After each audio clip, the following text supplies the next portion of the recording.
Gênesis capítulo 17, do verso 1 até o verso 8.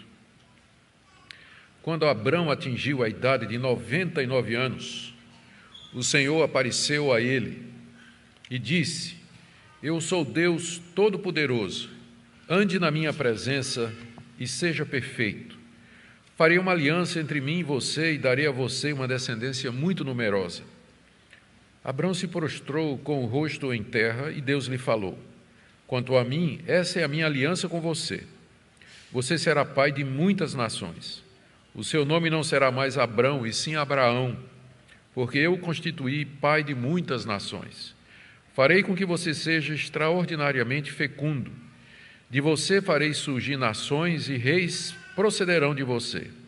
Estabelecerei uma aliança entre mim e você e a sua descendência no decurso das suas gerações, aliança perpétua para ser o seu Deus e o Deus da sua descendência. Darei a você e a sua descendência a terra onde agora você é estrangeiro, toda a terra de Canaã, como propriedade perpétua, e serei o Deus deles. Até aqui a leitura da palavra de Deus. Vamos, como sempre, orar, pedindo que o nosso Deus agora, a essa altura do culto que prestamos a Ele, nos conceda pelo Espírito Santo iluminação. Sim, Pai, nós estamos diante da Tua palavra mais uma vez e carecemos que Teu bendito Espírito Santo a torne clara para nós, para que nós possamos não somente compreender o seu significado, o seu sentido, mas a sua aplicação para nossos dias e de que maneira nós podemos ser instruídos nela. Oramos, nosso Deus, que apliques então essa palavra ao nosso coração. Em nome do Senhor Jesus. Amém.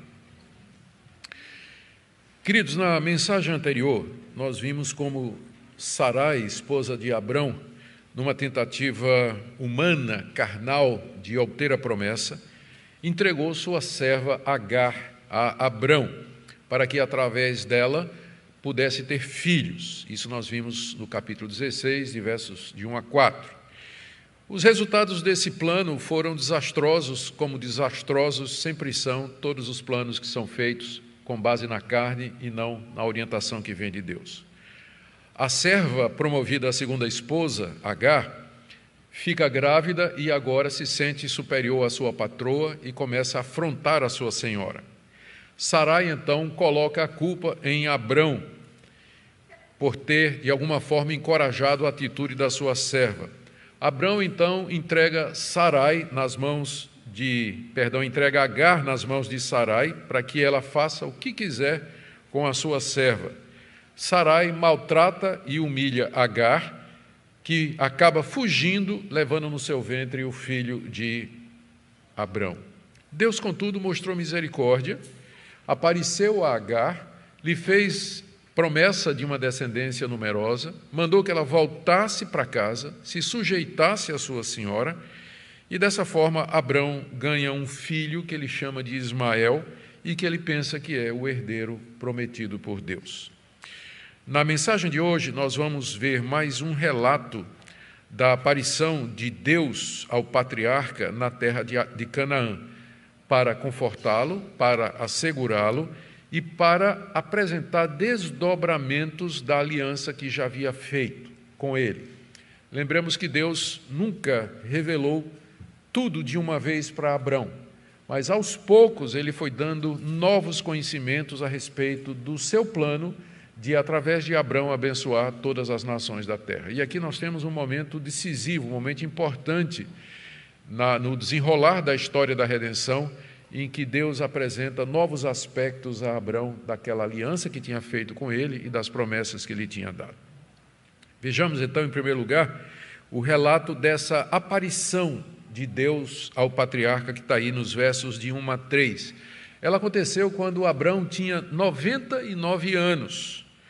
Já faziam 13 anos daquele episódio que nós vimos na mensagem anterior, quando Agar engravida de Abrão, ele dá à luz um filho chamado Ismael. Ismael já tinha 13 anos quando essa visão foi dada a Abrão. A essa altura, com certeza, Sarai já tinha perdido a esperança de ter um filho de dar um filho a Abrão, e Abrão estava convencido de que Ismael era aquele filho prometido por Deus, ainda que o tivesse obtido daquela maneira. Durante esses 13 anos, aparentemente Deus não apareceu a Abrão, muito embora ele e toda a sua família, todo o seu clã, continuavam prestando serviços espirituais a Deus, mas não houve nenhuma aparição de Deus a Abrão durante esses 13 anos, o que mostra que a vida dos heróis da fé no Antigo Testamento não era marcada por visões, aparições e revelações diárias e constantes da parte de Deus, mas algumas delas eram bastante espaçadas, como essa daqui. Aparentemente, nesses 13 anos, não houve nada extraordinário da parte de Deus com relação a Abrão, mas agora finalmente Deus aparece, e talvez essa demora de Deus foi proposital para contrastar com a pressa do casal em obter a promessa. Eles queriam a promessa e se apressaram para recebê-la usando meios carnais.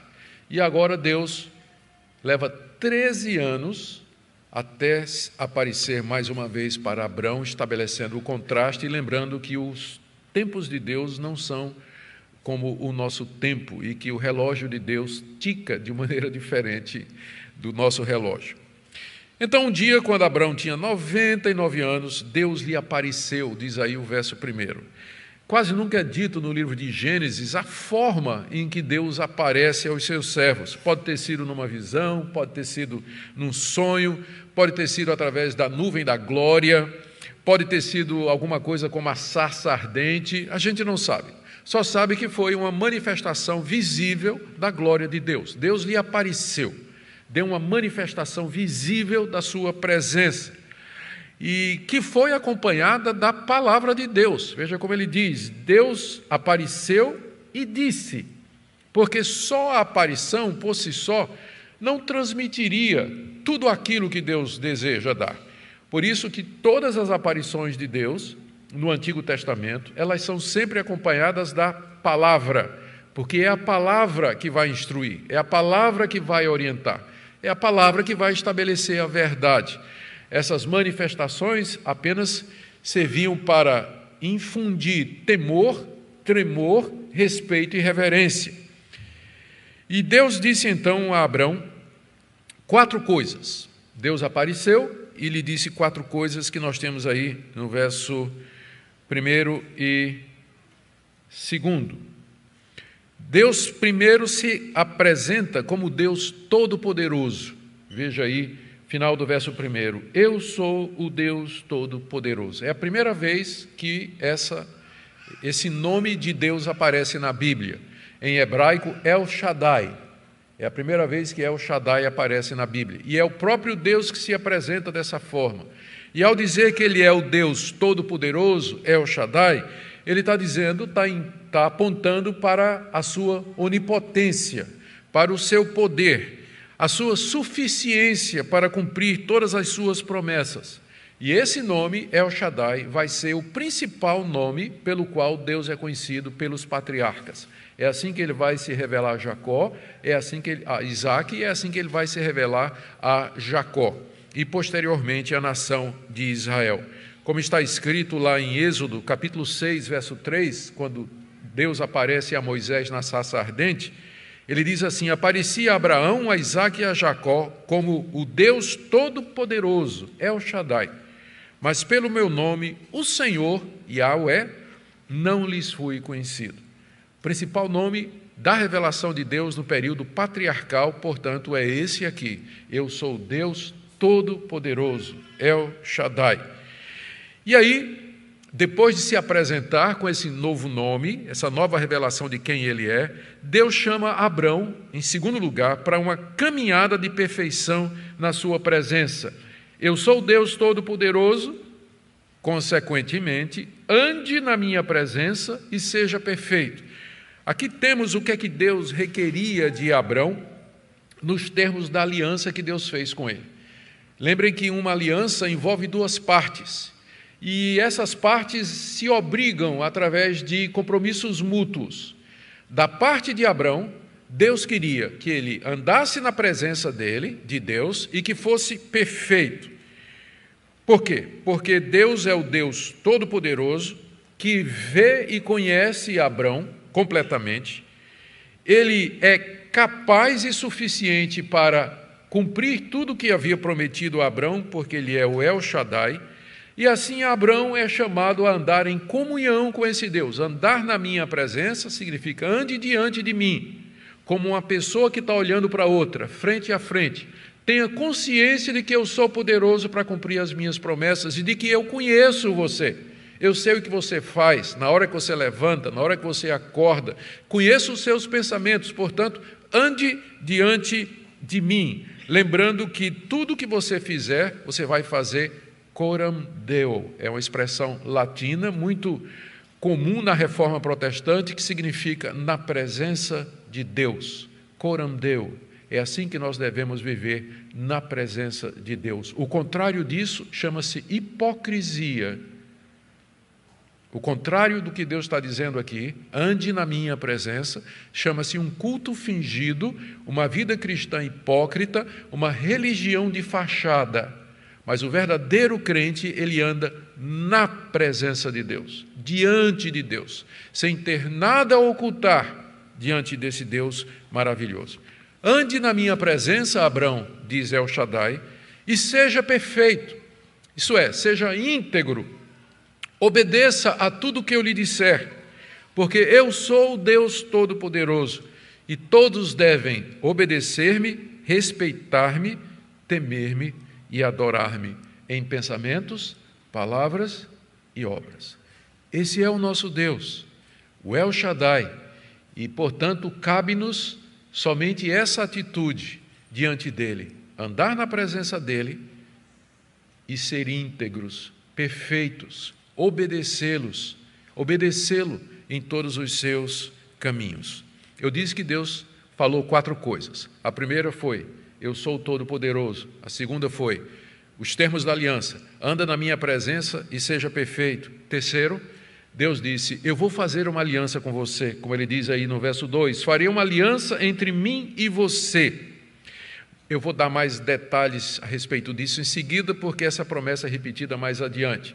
Já adiantando, não é que Deus vai fazer uma aliança nova, ele já tinha feito uma aliança com Abraão. Nós vimos isso no capítulo 15.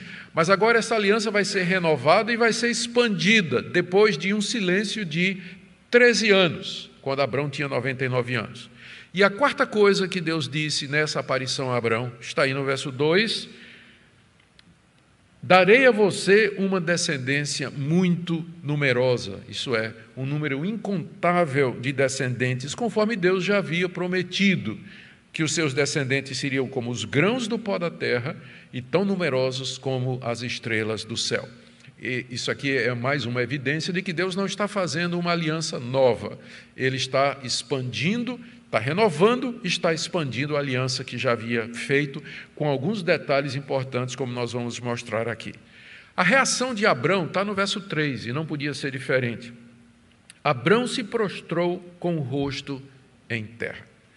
Eu acho que seria a mesma coisa que você faria, não é? Se você tivesse essa revelação da parte de Deus, essa visão, essa percepção da grandeza de Deus, quem Ele é o El Shaddai, o Todo-Poderoso, que nos conhece, que nos sonda e que é capaz de cumprir todas as suas promessas, é capaz de nos abençoar e capaz de nos destruir eternamente. Então, diante de Deus não cabe outra atitude a não ser essa de Abrão aqui.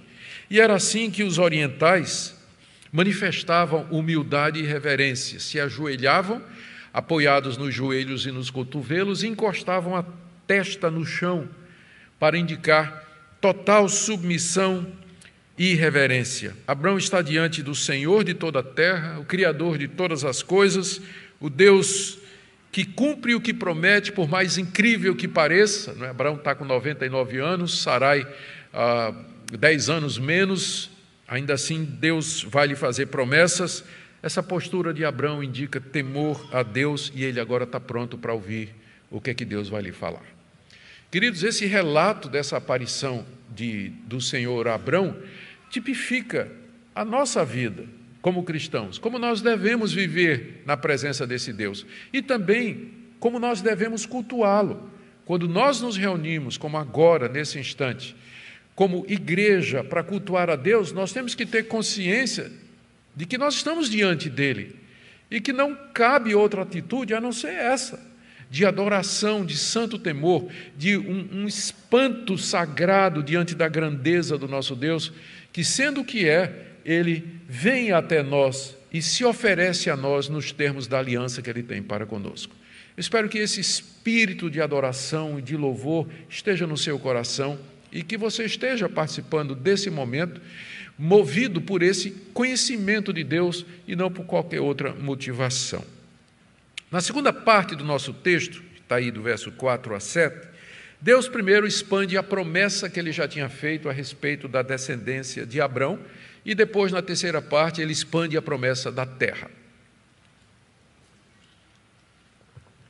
Vamos ver, então, o que ele nos diz de novo a respeito da promessa da descendência. Ele, no verso 4, diz a Abrão: quanto a mim, agora é a parte de Deus na aliança. Lembra que eu disse que toda aliança tem duas partes e cada uma tem seus compromissos. A parte de Abrão é andar na presença de Deus e ser perfeito. E agora Deus começa a dizer qual é a parte dele. Da minha parte, então, o que é que Deus promete? Em que ele se compromete? Ele diz: eu farei, essa é a minha aliança com você. É uma aliança que Deus já tinha feito, não se trata aqui de algo novo, mas de uma renovação e de um desdobramento, conforme eu já havia dito. O que Deus faz aqui é expandir o alcance da promessa que ele tinha feito de uma descendência. O que é que Deus já tinha deixado claro com respeito à descendência de Abrão? Que ele teria um filho, que esse filho não seria adotivo, como Abrão, numa certa altura, pensou até que seria Eliezer, o servo principal dele, mas não seria. Deus disse que seria um filho natural, e que de Abrão viria um povo numeroso como o pó da terra e as estrelas do céu. A novidade aqui é que Deus diz a Abrão de que ele vai ser pai de muitas nações. Essa é a minha aliança com você. Você será pai de muitas nações, ou seja, aquela descendência numerosa se organizaria em povos, em nações. Muitas nações se formariam a partir dos descendentes de Abrão. E essa é uma expansão da promessa inicial, quando Deus disse a ele: em ti serão benditas todas as famílias ou nações da terra. A expressão nações acontece 3 vezes aqui no texto que nós temos diante de nós. E, de fato, várias nações vieram de Abrão. Além dos israelitas, da nação de Israel, vieram os ismaelitas, que são os filhos de Ismael, vieram os edomitas, que são filhos de Esaú, e vieram os descendentes de Quetura, que é a esposa que Abrão vai tomar depois da morte de Sarai. Então, de fato, muitas nações vieram de Abrão, lembrando que ele, àquela altura, tinha apenas um filho, Ismael, e tinha 99 anos, e a sua esposa continuava estéril, além de ter 89 anos de idade. Mas Deus diz para ele: de ti sairão, você vai ser pai de muitas nações. Agora, essa promessa aqui, evidentemente, ela ia além dos descendentes biológicos de Abrão. Nós veremos no próximo domingo, se Deus permitir, na continuação do capítulo 17, que Deus dá um sinal dessa aliança, que é a circuncisão. E aí ele vai dizer a Abrão: você tem que circuncidar todos aqueles que nascem de você e os estrangeiros. Já vamos adiantar aí o verso 12. O menino que tem 8 dias será circuncidado entre vocês. Todos do sexo masculino nas suas gerações devem ser circuncidados. Também o escravo nascido em casa e o comprado de qualquer estrangeiro que não for da sua linhagem. Então já fica claro que quando é dito assim, você vai ser pai de muitas nações, isso vai além da descendência biológica, da linhagem natural de Abrão, porque inclusive os estrangeiros, eles podem ser admitidos ao povo da aliança através da circuncisão. Nações, portanto, aqui se referia aos descendentes espirituais de Abrão. Esse ponto, para mim, é o ponto mais importante da passagem, e eu quero chamar sua atenção para ele aqui. Quando Deus diz a Abrão, vou fazer uma aliança com você, você vai ser pai de muitas nações, o que tem de novidade é que Abrão ia ser pai de uma nação espiritual que transcendia o limite da sua descendência biológica. Pai aqui não é no sentido biológico somente, mas também espiritual. Se refere às muitas pessoas de muitas nações diferentes que viriam a crer no El Shaddai e em suas promessas, pessoas que não eram filhos biológicos de Abrão, mas que comporiam o povo da promessa. Isso aqui é importante porque você faz parte. É aqui que você entra. É aqui que nós brasileiros entramos.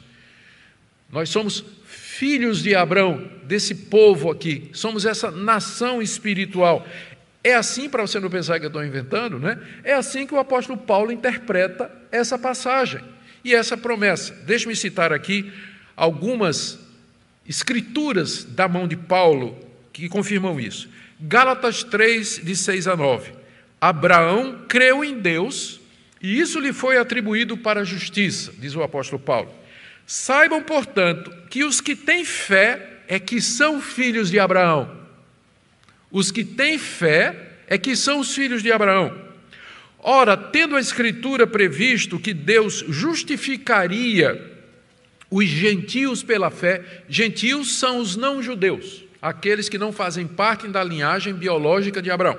Tendo a Escritura previsto que Deus haveria de justificar os gentios pela fé, pré-anunciou o Evangelho a Abraão, dizendo: em você serão abençoados todos os povos, em ti serão benditas todas as nações, de modo que os que têm fé são abençoados com o crente Abraão.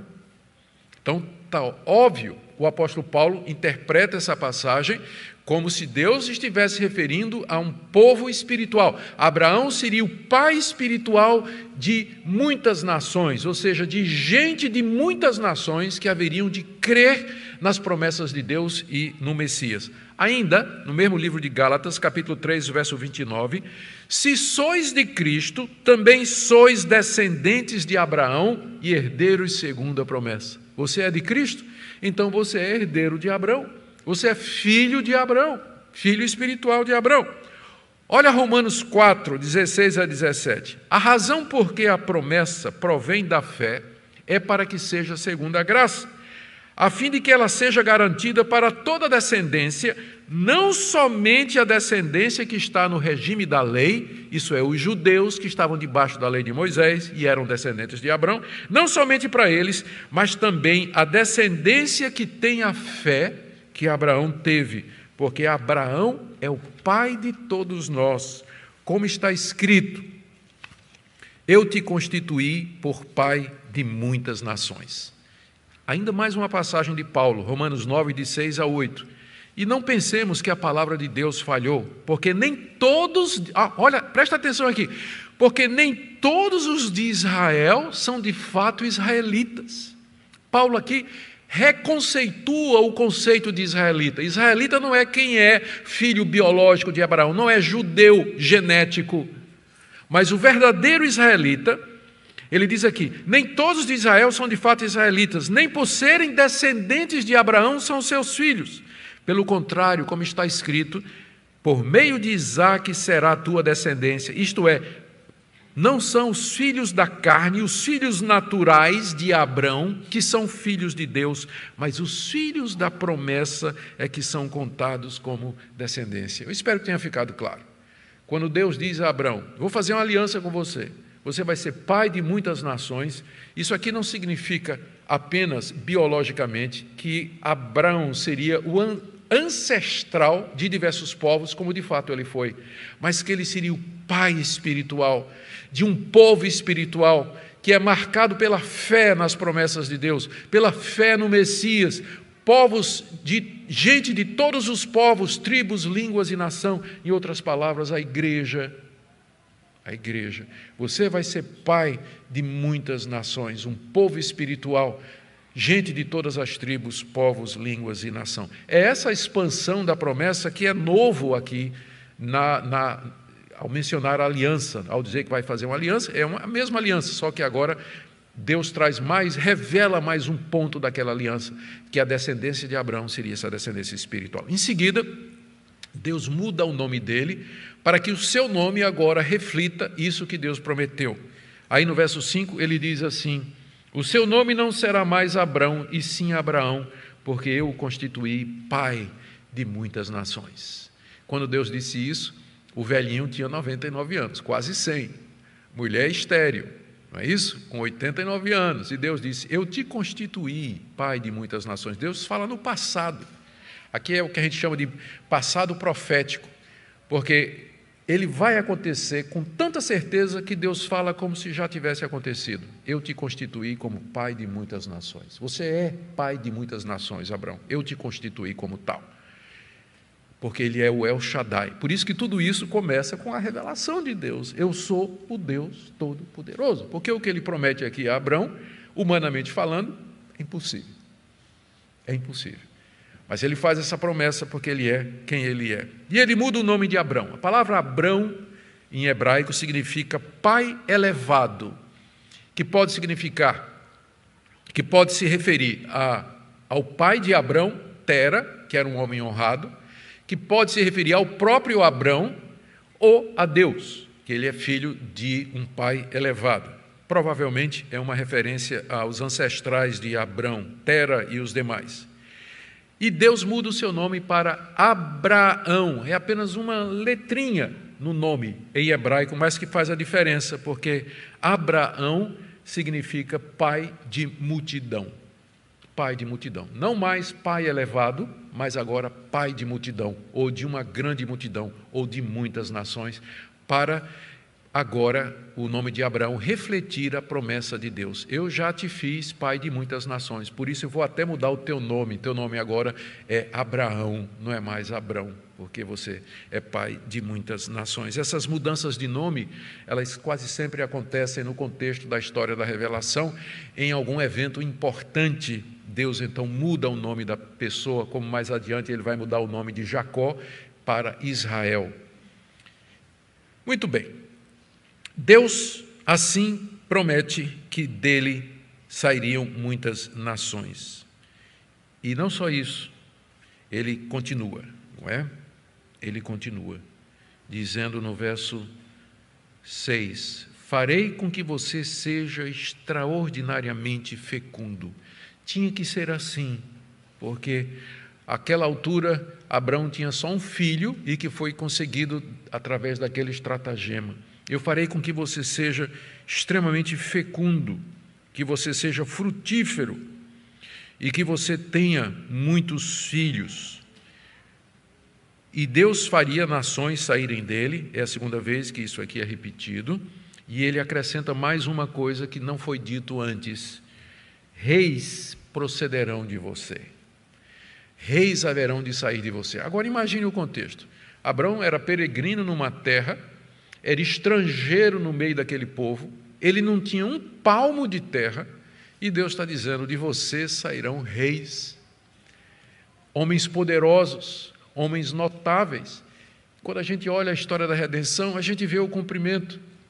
Penso em Davi, penso em Salomão, nos reis de Israel, nos reis de Judá. E não somente isso, do seu filho Ismael vieram também príncipes e reis. Nós vamos ver a descendência de Ismael mais na frente. Mas isso aqui tem, uma vez que o povo de Abrão é espiritual, tem um outro significado. De Abrão viria o rei Messias, aquele que haveria de governar o mundo, o rei de todas as nações e de todos os povos, o Senhor Jesus Cristo, e nós que reinaremos com ele. Por isso que no Novo Testamento nós somos chamados de sacerdotes e rei. Na primeira carta de Pedro, capítulo 2, vós sois sacerdócio real. Real aqui é de rei. É assim que nós somos chamados. No livro de Apocalipse está feita a promessa: reinaremos com ele. Reis viriam de Abrão. O cumprimento final disso é no Messias e no seu reinado glorioso sobre toda a terra. E Deus então repete no verso que ele tinha dito no verso 2, mas agora com algumas novidades. No verso 7, estabelecerei uma aliança entre mim e você. Ele já tinha dito isso, repete por ênfase e acrescenta: e a sua descendência. A aliança não é só com Abraão, mas agora é também com os descendentes de Abraão, no decurso das suas gerações, isso é, de pai para filho, de pai para filho, de pai para filho. Aliança perpétua. Sublinha essa expressão aí que eu vou falar dela daqui a pouco. Aliança perpétua, ou seja, uma aliança que não tem fim. Essa minha aliança, Abraão, com você e com sua descendência, ela é eterna, ela nunca vai ter fim. E ele continua. E aqui tem a essência da aliança, gente, olha, no final do verso 7, para ser o seu Deus e o Deus da sua descendência. Ô glória, né? O presbiteriano também diz isso, né? Ô glória. Aqui é a essência da promessa, que Deus vem ao nosso encontro, o El Shaddai, o Todo-Poderoso. Ele fez uma aliança com esse velho de 99 anos, que peregrinava numa terra que não era sua, onde Deus diz a ele: você é pai de muitas nações, você é pai espiritual de gente que virá de todos os cantos da terra, e isso que eu me entrego, eu me dou a você nessa aliança. Eu serei o seu Deus para todo sempre, eu serei para todo sempre o Deus dos seus filhos, dos seus netos, de toda a sua descendência, de todo esse povo numeroso que um dia vai se considerar como seu descendente espiritual. Aqui você tem a essência do cristianismo ou do evangelho, por assim dizer. Deus vindo a nós e fazendo um pacto da graça, da misericórdia conosco, de ser o nosso Deus para todo sempre, para todo sempre. E aqui que nós baseamos a doutrina da perseverança dos santos. Deus jamais vai nos abandonar. Uma vez que somos parte do seu povo, seremos para todo sempre. A aliança é perpétua de ser o nosso Deus e o Deus dos nossos filhos. Louvado seja o nome do Senhor por essa grande misericórdia, essa compaixão que Ele tem. Aliança perpétua. Em seguida, Deus expande, agora vamos para a terceira parte do texto, já caminhando para o final, no verso 8, Deus então expande a promessa da terra. Verso 8, daria a você e a sua descendência a terra onde você é estrangeiro, toda a terra de Canaã, como propriedade perpétua, e serei o Deus deles, repete aqui o Senhor. O que temos aqui?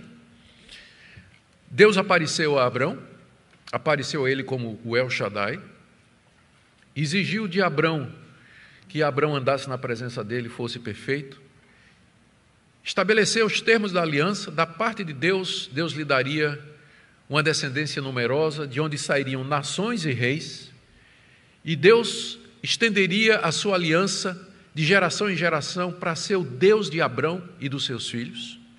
E agora Deus fala a respeito da terra, lembrando que foi a promessa que Deus fez quando chamou Abrão no capítulo 12, lá de Ur dos Caldeus, e disse: sai para a terra que eu vou te mostrar.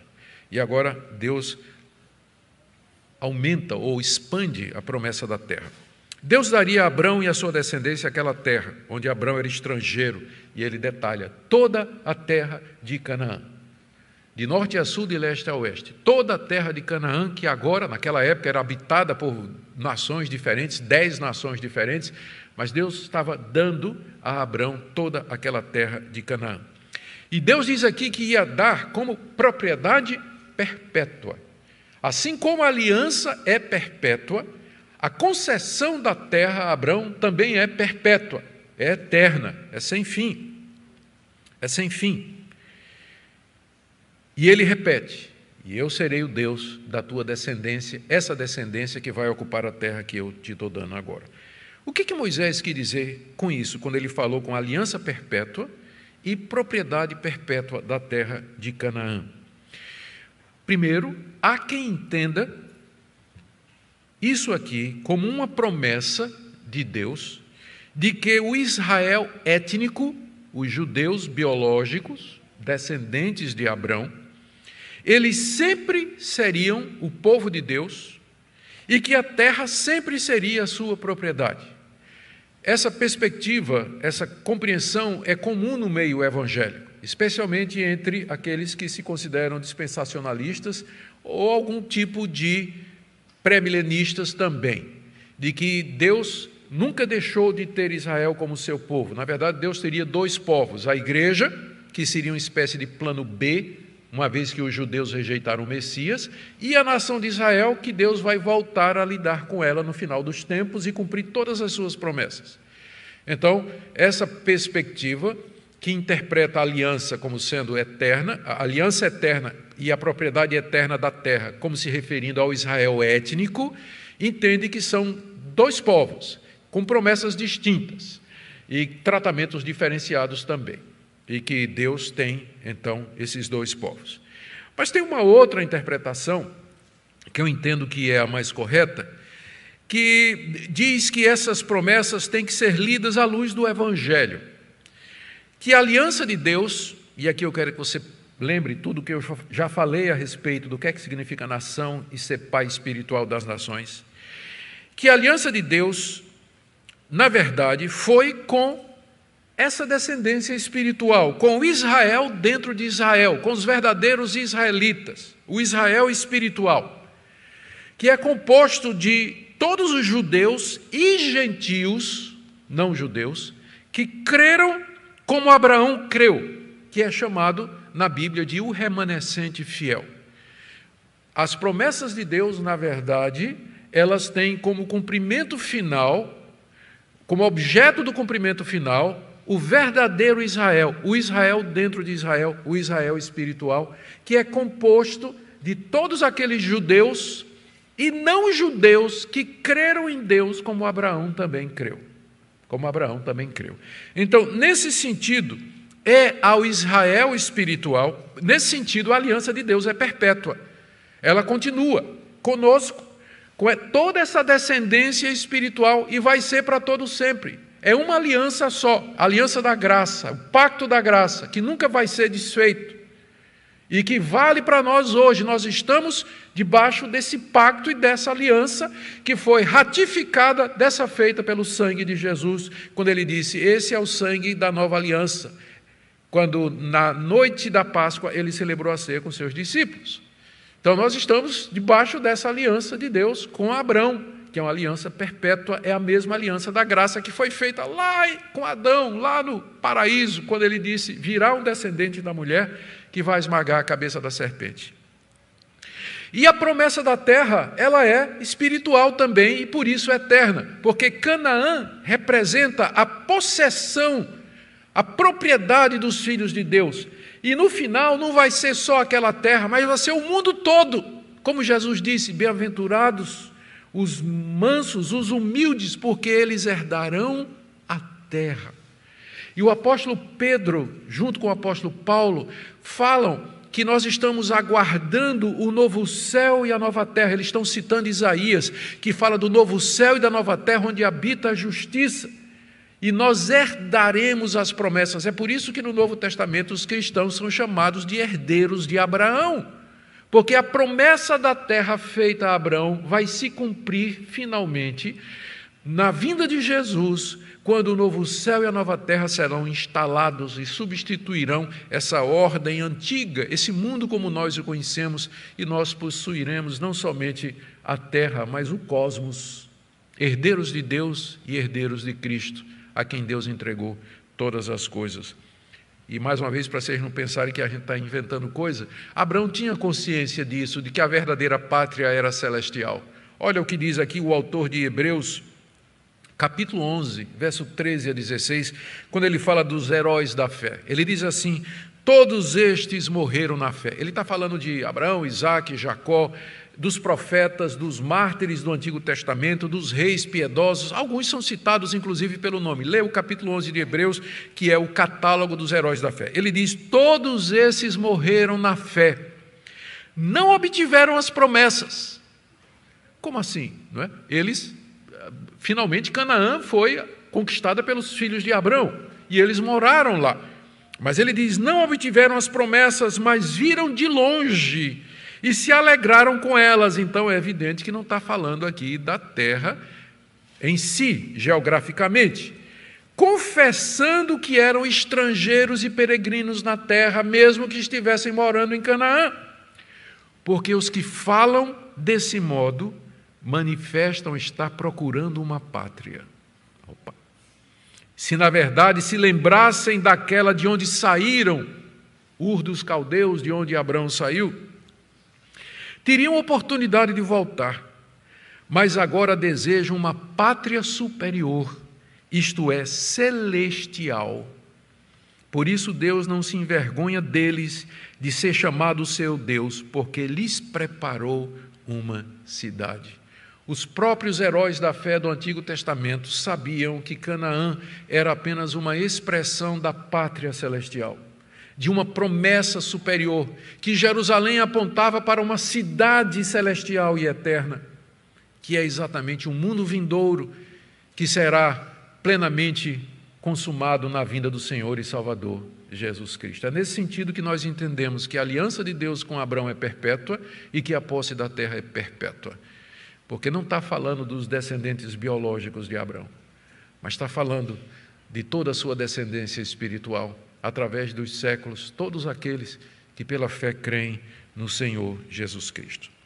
Vamos terminar, queridos. O que é que Moisés queria ensinar para aquele povão que estava ali nas planícies de Moabe, às vésperas de entrar na terra prometida? O que é que Moisés queria ensinar? Primeiro, o Deus da aliança é o Deus El Shaddai, todo-poderoso e suficiente. Ele cumpriu as promessas feitas a Abrão, inclusive as que pareciam impossíveis, como, por exemplo, gerar um filho, sendo velho, e Sarai, idosa e estéril, e ser pai de nações. Era o mesmo Deus que haveria de cumprir a promessa de lhes dar aquela terra e aos seus descendentes, como o Criador de todas as coisas. Deus era poderoso para fazer isso, portanto, ânimo, vamos à guerra, vamos conquistar essa terra, porque El Shaddai está conosco, o Deus que é poderoso para cumprir as suas promessas. Segundo lugar, Moisés quer lembrar aos israelitas, naquela situação, que havia condições na aliança que Deus graciosamente havia feito com Abrão. Abrão devia andar na presença de Deus e ser perfeito, e da mesma forma Deus requeria que os israelitas andassem de acordo com seus estatutos e mandamentos, que obedecessem a tudo que Deus tinha mandado através de Moisés, para que Deus os abençoasse e fizesse prosperar na terra que eles haveriam de possuir. Deus os preservaria, abençoaria, faria prósperos e frutíferos e os encheria de alegria e felicidade. Mas eles tinham que obedecer os termos da aliança.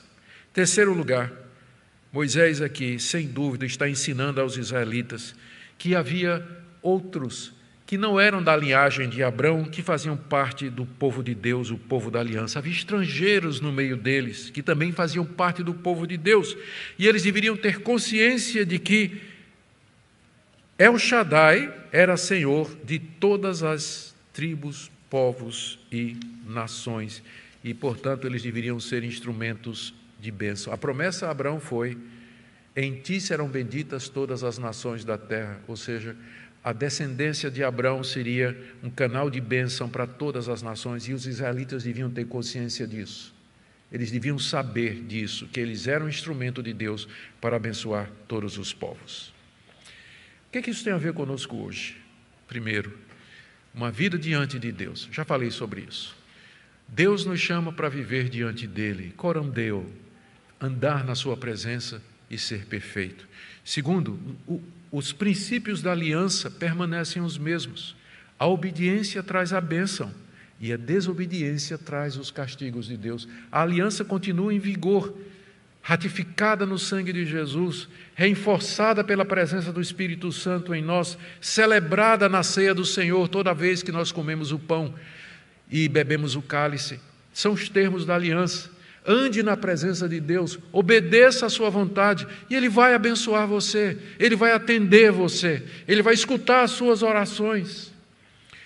Terceiro, tenhamos uma visão ampla do reino de Deus. Deus quer abençoar povos através de nós. Deus quer nos fazer instrumentos para alcançar outras pessoas. Essa é a razão da igreja. Não somente louvar e cultuar a Deus, mas ser instrumento de Deus para abençoar pessoas passam necessidade, que não conhecem a verdade e que precisam ouvir o Evangelho da graça. E por último, a nossa esperança está tão somente no fato de que as promessas de Deus e sua aliança são perpétuas. Deus jamais nos abandonará. Ninguém pode nos arrancar da mão de Cristo. Aquele que começou a boa obra haverá de completá-la até o dia de Cristo Jesus. Ele é poderoso para preservar você até aquele dia. A nossa confiança, a certeza da nossa salvação não está no nosso mérito, no nosso esforço, na nossa religiosidade, mas em El Shaddai, aquele que é todo-poderoso e que cumpre a sua promessa e que fez uma aliança eterna com todos aqueles, em todo lugar, que como Abrão, creem e confiam e andam na presença desse Deus. Que Deus abençoe vocês, que Ele renove a sua fé e a sua esperança no dia do Senhor e que vocês, essa semana, andem na presença de Deus até nos encontrarmos outra vez. Que Deus os abençoe. Fiquemos em pé, queridos, e terminemos o culto com oração e bênção.